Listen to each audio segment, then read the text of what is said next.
Chapter 14. Means to make grace victorious. As to directions on how we are to conduct ourselves, so that the judgment of Christ in us may indeed be victorious, we must know that, though Christ has undertaken this victory, yet he accomplishes it by training us up to fight his battles. He overcomes in us by making us wise unto salvation, 2 Timothy 3:15, and, in the measure that we believe Christ will conquer, in that measure we will endeavor by his grace that we may conquer, for faith is an obedient and a wise grace. Christ makes us wise to ponder and weigh things, and to rank and order them accordingly, so that we may make the fitter choice of what is best. Some rules to help us in judging are these. Rules for right judgment. We should judge of things as to whether they help or hinder our main purpose, whether they further or hinder our judgment, whether they make us more or less spiritual, and so bring us nearer to the fountain of goodness, God himself, whether they will bring us peace or sorrow at the last, whether they commend us more or less to God, and whether they are the thing in which we shall approve ourselves to him most. We should also judge of things now as we shall do hereafter, when the soul shall be best able to judge, as when we are under any public calamity, or at the hour of death, when the soul gathers itself from all other things to itself. We should look back to former experience and see what is most agreeable to it, and what was best in our worst times. If grace is or was best then, it is best now. We should also labor to judge of things as he does who must judge us, and as holy men judge, who are led by the Spirit. More particularly, we should judge according to what those judge that have no interest in any benefit that may come by the thing which is in question, for outward things blind the eyes even of the wise. We see that papists are most corrupt in those things where their honor, ease, or profit is engaged, but in the doctrine of the Trinity, which does not touch on these things, they are sound. But it is not sufficient that judgment is right, it must also be ready and strong. Keeping our judgment clear. 1. Where Christ establishes his government, he inspires care to keep the judgment clear and fresh, for while the judgment stands straight and firm, the whole frame of the soul continues strong and impregnable. True judgment in us advances Christ, and Christ will advance it. All sin is either from false principles, or ignorance, or thoughtlessness, or unbelief of what is true. By lack of consideration and weakness of assent, Eve lost her hold at first. Genesis 3:6. It is good, therefore, to store up true principles in our hearts, and to refresh them often, that, in virtue of them, our affections and actions may be more vigorous. When judgment is fortified, evil finds no entrance, but good things have a side within us to entertain them. While true convincing light continues, we will not do the least ill of sin for the greatest ill of punishment. In vain the net is spread in the sight of any bird. Proverbs 1:17. While the soul is kept aloft, there is little danger of snares below. We must lose our high estimation of things before we can be drawn to any sin. 2. And because knowledge and affection mutually help one another, it is good to keep up our affections of love and delight by all sweet inducements and divine encouragements, for what the heart likes best, the mind studies most. Those that can bring their hearts to delight in Christ know most of his ways. Wisdom loves him that loves her. Love is the best entertainer of truth, and when it is not entertained in the love of it, 2 Thessalonians 2:10, lovely as it is, it leaves the heart, and will stay no longer. It has been a successful way of corrupting the judgment, to begin by withdrawing love, because, as we love, so we tend to judge. And therefore it is hard to be affectionate and wise in earthly things. But in heavenly things, where there has been a right informing of the judgment before, the more our affections grow, the better and clearer our judgments will be, because our affections, though strong, can never rise high enough to reach the excellency of the things. We see in the martyrs, when the sweet doctrine of Christ had once gained their hearts, it could not be removed again by all the torments the wit of cruelty could devise. If Christ has once possessed the affections, there is no dispossessing of him again. A fire in the heart overcomes all fires without. 3. Wisdom also teaches us where our weakness lies, and our enemy's strength. By this means a jealous fear is stirred up in us, whereby we are preserved. For out of this godly jealousy we keep those provocations which are active and working, from that which is passive and catching in us, as we keep fire from powder. Those who wish to hinder the generation of noisome creatures will hinder the conception first, by keeping male and female apart.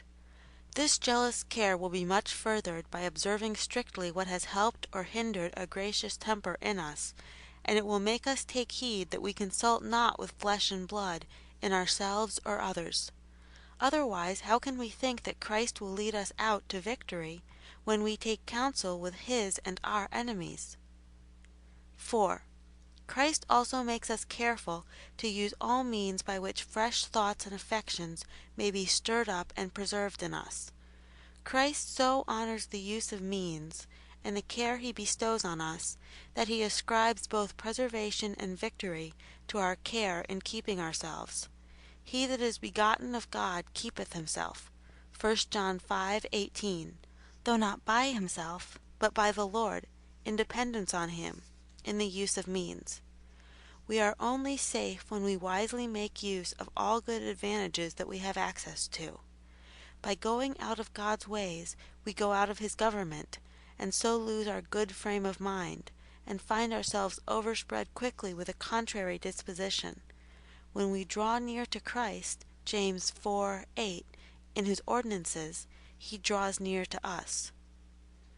5. We must keep grace in exercise. It is not sleepy habits, but grace in exercise, that preserves us. While the soul is in some civil or sacred employment, corruptions within us are much suppressed, and Satan's ways of approach to us stopped. The Spirit then has a way open to enlarge his influence in us, and likewise the protection of angels is then closest to us. This course often prevails more against our spiritual enemies than direct opposition. Christ is in honor bound to maintain those that are in his work. 6. In following all these directions, we must look up to Christ, the quickening Spirit, and make our resolutions in his strength. Though we are exhorted to cleave to the Lord with full purpose of heart, Acts 11:23, yet we must pray with David, keep this forever in the imagination of the thoughts of the heart of thy people, and prepare their heart unto thee. 1 Chronicles 29:18. Our hearts are of themselves very loose and unsettled. Unite my heart to fear thy name, Psalm 86:11, or else, without him, our best purposes will fall to the ground. It is a pleasing request, out of love to God, to beg such a frame of soul from him that he may take delight in it, and therefore, in the use of all the means, we must send up our desires and complaints to him for strength and help, and then we may be sure that he will send forth judgment unto victory. 7. Lastly, it furthers the state of the soul to know what frame it should be in, that so we may order our souls accordingly. We should always be fit for communion with God, and be heavenly minded in earthly business, and be willing to be taken off from it to redeem time for better things. We should be ready at all times to depart hence, and to live in such a condition as we would be content to die in. We should have hearts prepared for every good duty, open to all good opportunities, and shut to all temptations, keeping our watch and being always ready armed. So far as we come short of these things, so far we have just cause to be humbled, and yet we should press forward, so that we may gain more upon ourselves, and make these things more familiar and lovely to us. And when we find our souls at all declining, it is best to raise them up presently by some awakening meditations, such as of the presence of God, of the strict reckoning we are to make, of the infinite love of God in Christ and the fruits of it, of the excellency of a Christian's calling, of the short and uncertain time of this life, of how little good all those things that steal away our hearts will do us before long, and of how it shall be forever with us hereafter, as we spend this short time well or ill. The more we make way for such considerations to sink into our hearts, the more we shall rise nearer to that state of soul which we shall enjoy in heaven. When we grow careless of keeping our souls, then God recovers our taste of good things again by sharp crosses. Thus David, Solomon, and Samson were recovered. This taste of good things is much easier kept than recovered. Reasons for seeming lack of progress. Objection. But, notwithstanding my striving, I seem to remain at a standstill. 1. Grace, as the seed in the parable, grows we know not how. Yet at length, when God sees fittest, we shall see that all our endeavor has not been in vain. The tree falls upon the last stroke, yet all the strokes help the work forward. 2. Sometimes victory is suspended because some Achan is not found out, or because we are not humble enough, as Israel had the worst against the Benjaminites, till they fasted and prayed, Judges 20:26, or because we betray our helps, and do not stand on our guard, and do not soon yield to the motions of the Spirit, who puts us in mind always of the best things, if we would regard his prompting. Our own consciences will tell us, if we give them leave to speak, that some sinful favoring of ourselves is the cause. The way in this case to prevail is, first, to get the victory over the pride of our own nature by taking shame to ourselves, in humble confession to God, and then, secondly, to overcome the unbelief of our hearts by yielding to the promise of pardon, and then, thirdly, in confidence of Christ's assistance, to set ourselves against those sins which have prevailed over us. So prevailing over ourselves, we shall easily prevail over all our enemies, and conquer all conditions we shall be brought into. All should side with Christ. The second use of the truth that Christ will have the victory is to establish the fact that the best course for nations and states is to kiss the Son, Psalm 2:12, and to embrace Christ and his religion, to side with Christ, and to own his cause in the world. His side will prove the stronger side at last. Happy are we if Christ honors us so much as to use our help to fight his battle against the mighty. Judges 5:23. True religion in a state is as the main pillar of a house and the post of a tent that upholds all. So also for families, let Christ be the chief governor of the family, and let every one be as a house of Christ, to dwell familiarly in, and to rule. Where Christ is, all happiness must follow. If Christ goes, all will go. Where Christ's government, in his ordinances and his Spirit is, there all subordinate government will prosper.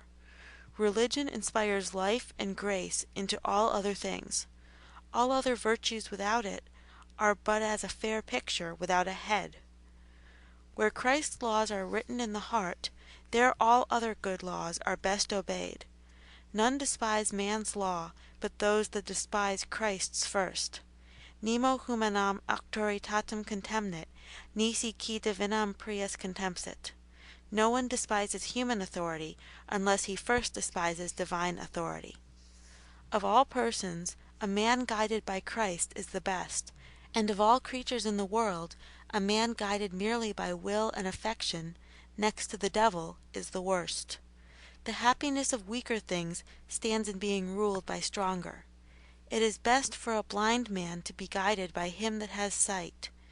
It is best for sheep and other feckless creatures to be guided by man. And it is happiest for man to be guided by Christ, because his government is so victorious that it frees us from the fear and danger of our greatest enemies, and tends to bring us to the greatest happiness that our nature is capable of. This should make us rejoice when Christ reigns in us. When Solomon was crowned, the people rejoiced so that the city rang. 1 Kings 1:45. much more should we rejoice in Christ our King. And likewise, for those whose souls are dear to us, our endeavor should be that Christ may reign in them also, that they may be baptized by Christ with this fire, Matthew 3:11, that these sparks may be kindled in them. Men labor to cherish the spirit and mettle, as they term it, of those they train up, because they think they will have use of it in the manifold affairs and troubles of this life. Oh, but let us cherish the sparks of grace in them, for a natural spirit in great troubles will fail, but these sparks will make them conquerors over the greatest evils. The third use of the truth of Christ's victory is to observe that if Christ's judgment shall be victorious, then popery, being an opposite frame, set up by the wit of man to maintain stately idleness, must fall. And it is fallen already in the hearts of those on whom the light of Christ has shone. It is a lie, and founded on a lie, on the infallible judgment of a man subject to sin and error. When that which is taken for a principle of truth becomes a principle of error, the more reliance on it, the more danger there is. End of chapter 14.